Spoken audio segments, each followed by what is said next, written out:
NFL Live. We are 100 days away from the first game of the NFL season, and today is also the first day of organized team activities for 20 of the league's 32 teams. I am Dan Graziano, joined by Jeff Darlington, Tim Hasselbeck, and Ryan Clark for our own organized activities. Today we start with a guy who is not on the field, that is Aaron Rodgers. Maybe this weekend, though, the former Packers and Jets quarterback gave us some hints on what his future might entail. Will Aaron Rodgers ever go to the Bears? Oh, boy. Security, can we get her out of here? Can you take security? Security, can you take it easy on her on this one? No, but I believe there's a team that might play in Chicago this year. What a team? Road trip. I don't know. I'm not sure. Got to check it out. Are you speaking in code? I love Chicago, though. Way more than they love me. We've pieced it together, and we think he might be talking about the Pittsburgh Steelers, which is one of the teams that goes to Chicago this year. And for that reason, we welcome in our Steelers reporter, Brooke Pryor, who was at OTAs today. Brooke, Rodgers not there, but Mason Rudolph is. What is he saying about what's going on at quarterback in Pittsburgh? Well, Dan, Mason Rudolph is excited to be back in Pittsburgh, a place that is very familiar to him. And even the noise around him is a familiar thing that he's dealt with throughout his time in the NFL. Obviously, right now, that noise is coming from an Aaron Rodgers-sized shape elephant in the quarterback room. The only thing unfamiliar about Mason Rudolph right now, as you'll see in just a second, is that new mustache that has taken up residence on his face.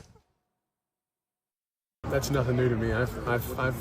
There's been constant noise. That is the nature of the NFL. So I am been used to that for a long time now. Do nothing but,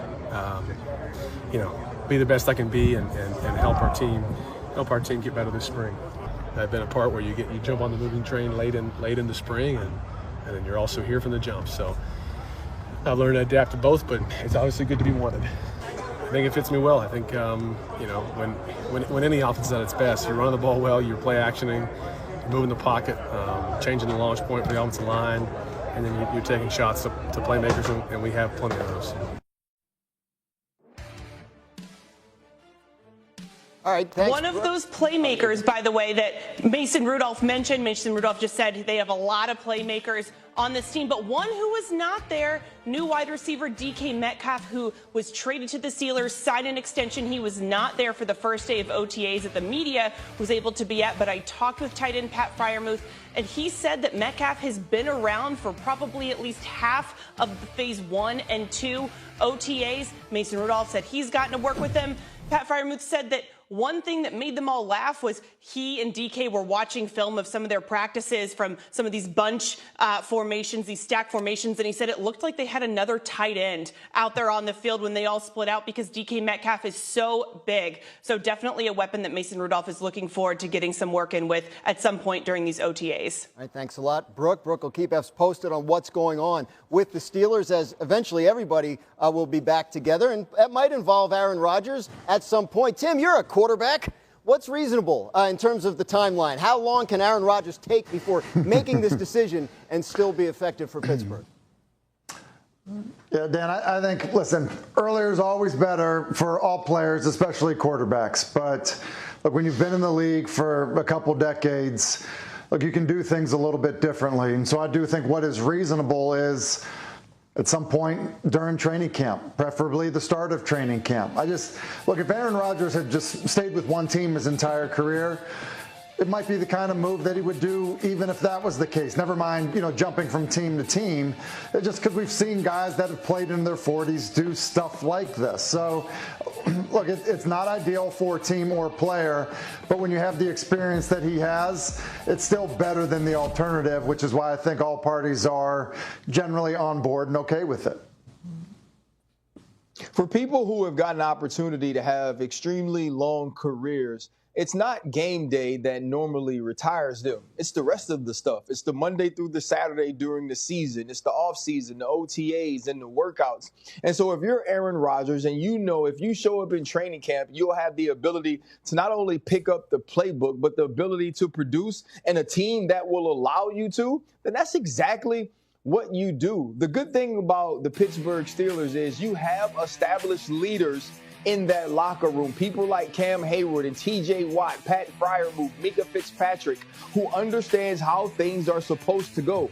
Aaron Rodgers won't have to step in and be the captain and be the leader who everyone rallies behind. What Aaron Rodgers will have to do is master the playbook and execute it. And I fully believe that he can do that showing up in training camp, even if it's not necessarily the message you want to send to a young team.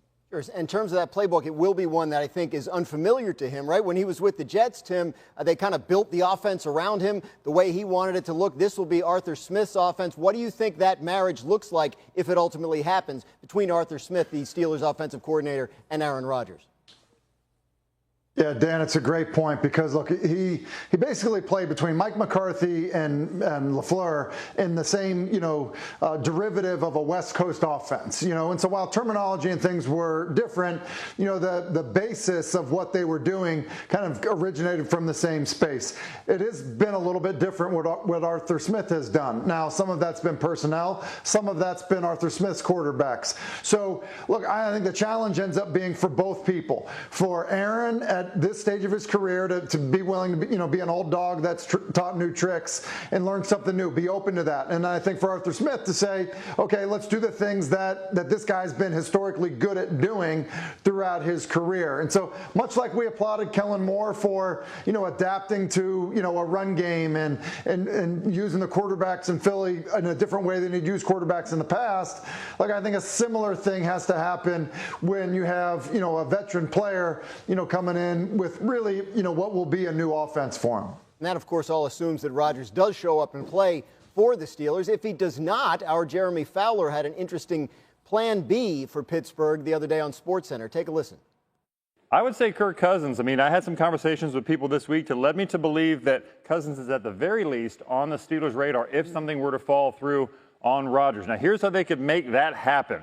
Cousins has $37.5 million in guarantees between this year and next year. Somebody's on the hook for that, whether it's Atlanta or someone else. So to facilitate a trade, Atlanta would need a team to offset some of that money, whether it's $4 million, $20 million, whatever it is. But the feeling around the league is that Atlanta has not been willing to budge on this. They haven't shown a lot of interest in trading Cousins. It would take a hefty price tag for another team to wiggle that out. Jeff Darlington, what are you hearing about Kirk Cousins in that situation? Well, listen, I think that it's important to, first of all, remember that Aaron Rodgers remains the front runner to wind up with the Steelers. And I don't think we need to go into panic mode and hit the button to expect them to go down other roads. And if that were to be the case, the one thing I would remind people, we don't want to just play the name game here.